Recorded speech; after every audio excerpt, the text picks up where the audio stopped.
I'm going to be presenting a part of my doctoral thesis, which is recently finished, which was really about bringing together some of the integrated health and environmental benefits of cycling for transport. And I'm really going to be talking a little bit less about what is at the moment and a bit more about what could be, and perhaps I might go so far as to say what should be, and about what the benefits of that look like. And so really the aims of my doctoral thesis were to understand the integrated health and environmental and equity, social justice benefits of the trip to work, and it ended up being about cycling to work. Cycling towards a fair society and healthy lives, what would it take for cycling to contribute to shared objectives? Now what we know is that when adults swap car trips for bike trips for transport, that there are health benefits that well outweigh the risks to health, probably by about 10 to 1. And these health benefits, some of them are very obvious in the form of physical activity, in the form of reduced air pollution, and those kinds of obvious things, but some of them are much more subtle. We know that fair health outcomes start in the fair distribution of healthy neighbourhoods and fair access to employment, as well as fair access to other goods and services. And that the primary reason for long-term unemployment is transport related. And so some of those very basic influences, upstream influences on well-being, are transport and neighbourhood related. And cycling can play a really strong part in making some of those things fairer and healthier. And this picture shows that cycling is really part of our story in Aotearoa and in Auckland, of our story of social innovation and our story of being ahead of the game in terms of social justice. And hopefully you will recognise this picture as being one of suffragettes from the Cartoon Place memorial to the suffragettes. There they are with their bicycles. So for my thesis, I took a systems approach to cycling and to health and to transport policy. And really when you do that, you realise that you need to understand some really important feedbacks that are going on in the system that are driving trends over time in the transport system, whether or not it's trends in exponential growth in car use or in kind of decline or low equilibrium of bicycle use in the trip to work. And the most important feedback going on in Auckland at the moment is this one, that the more people who bike to work at the moment, the more bike injuries and deaths there are, and this really is the major deterrent to people biking to work in Auckland. Of course, there are a whole lot of other feedbacks going on as well, many of which could be virtuous cycles that we could set off through policy intervention. And some other things that don't really take part in feedbacks and therefore are a bit peripheral. Things like the helmet law, things like hills and things like the weather. So the things that take part in the feedbacks are really important, and most of those are related to infrastructure. And so really when, having understood those feedbacks, then I developed a simulation model that brought together the best evidence from local data, from international literature and evidence, and from the international experience of cycling over the last half century in cities overseas. And I wanted to simulate some realistic policies for Auckland over the next 40 years.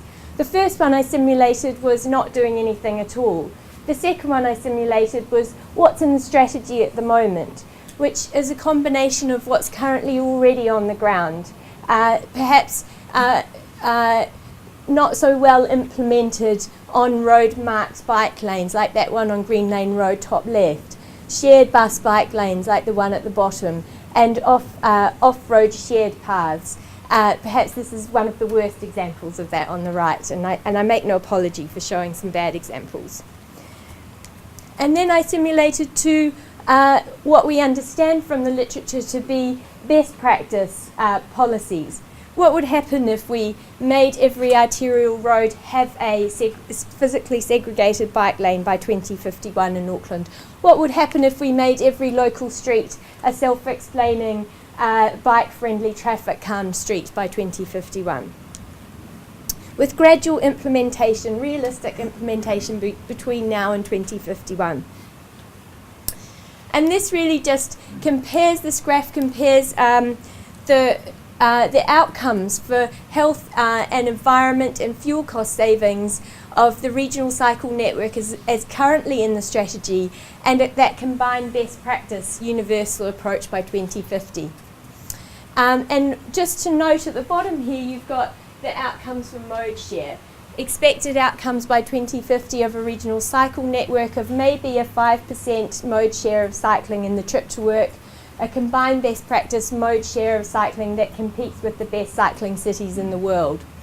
And the outcomes for health, I want you to note from this graph, these are savings in millions of New Zealand dollars, and these are some outcomes that really a similar cycling injury and fatality number, cumulative number of cycling fatalities and injuries by 2050 between the RCN and the combined best practice, with a very different mode share outcome. The big ticket item on this graph is the physical activity related savings of the best practice intervention. The infrastructure costs over on the right are really dwarfed by all the other health and social outcomes. So really very much an extremely cost-effective intervention, both from a transport and a health perspective. So we're talking about, for the combined best practice policy, a return of in the tens of dollars for every dollar spent on that policy by 2050. And really a very cheap policy to implement at probably $3 billion over the next 40 years. Compared with other transport investments, that's really very cheap. So my take-home messages really are that the benefits of transport cycling way outweigh the risks for adults regardless of the infrastructure, but that we can make a transition painful or reasonably comfortable with the infrastructure that we put in place. And the success of that kind of transition also depends on the infrastructure. That the evidence for children is very different. So while we know that physical activity is good for children, the benefits of cycling for transport for children don't necessarily outweigh the risks of injury in our current environment. So implementing things focused on children is much less clear. That the regional cycle network, as it currently looks in the strategy, has the possibility of making cycling a bit more attractive, but also a bit more dangerous. And I think that that's a real risk for councils in thinking about this. And I don't know whether David Warburton wants to front up to many more coroner's inquests, as he had to recently. That a consistent best practice approach to infrastructure would achieve a much less painful and more successful transition towards cycling for transport in this city. But that reallocation of existing road space is particularly important to ensure that we avoid some negative unintended consequences. That this kind of infrastructure is extremely cost effective, both from a transport sector perspective and a health sector perspective, and this is where partnerships between the health sector and the transport sector may be particularly fruitful. And really cheap with big returns. But that we need to take an approach of what's called proportionate universalism, where we know we're going to put this infrastructure everywhere eventually, but we're going to prioritise by deprivation and ethnicity to address health and social injustices that exist at the moment. So thanks very much for the invitation to speak, and I hope this opens up a really new kind of conversation about transport cycling in Auckland.